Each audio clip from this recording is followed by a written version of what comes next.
I want to bring in John Dean. He was President Nixon's White House counsel during Watergate. He played a pivotal role in bringing down the former president. Mr. Dean, thanks so much for joining us. Big picture, what is your reaction to the Mueller report?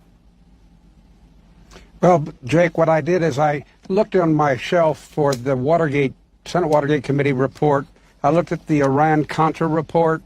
I also looked at the Ken Starr report, which is too big to bring to the set here. It's 4 volumes, over 2,000 words. And I've got to tell you, I've read all those, and in 400 words, this report from the special counsel is more damning than all those reports about a president. This is really a devastating report. And yet it concludes that there's insufficient evidence to say that the president and his team conspired with Russia, which was the most important part of the investigation, one might argue.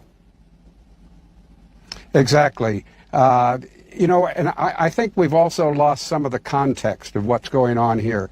This was a campaign that Trump has all but admitted was not a serious presidential campaign. It was a branding undertaking. And they wanted all the help they could get from wherever they can get. And it's clear they got a lot from the Russians, an unusual amount. Does it rise to the level of a criminal conspiracy? Apparently not, at least with the evidence that's available. Not everybody was willing to talk about everything that was available. A lot of messages were encrypted. They couldn't get to them. And as far as the obstruction goes, this is clear obstruction, Jake. The obstruction statute is an endeavor statute as well as an actual overt action. But just if you endeavor to obstruct, and there is much evidence here of endeavor, you violated the obstruction statute. And yet Mueller kicked that question to Congress. I want to ask your opinion on something as a former White House counsel. Mueller concludes that the president's attempts to impede the investigation were not as successful as they might have been because so many of his staffers refused to carry out his orders, such as Don McGahn, former White House counsel for Trump, who refused to fire Bob Mueller and refused to lie about the president's request that he fire Bob Mueller.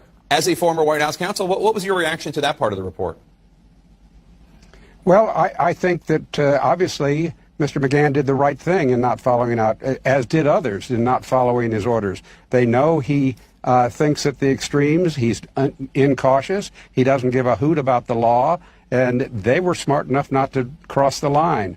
That doesn't eliminate his mental attitude and the endeavor part of obstruction. In other words, just because it's not successful doesn't mean that you didn't try to obstruct and didn't endeavor to obstruct. So I think Congress has to look at this because a president's mental attitude is just as important as his actions.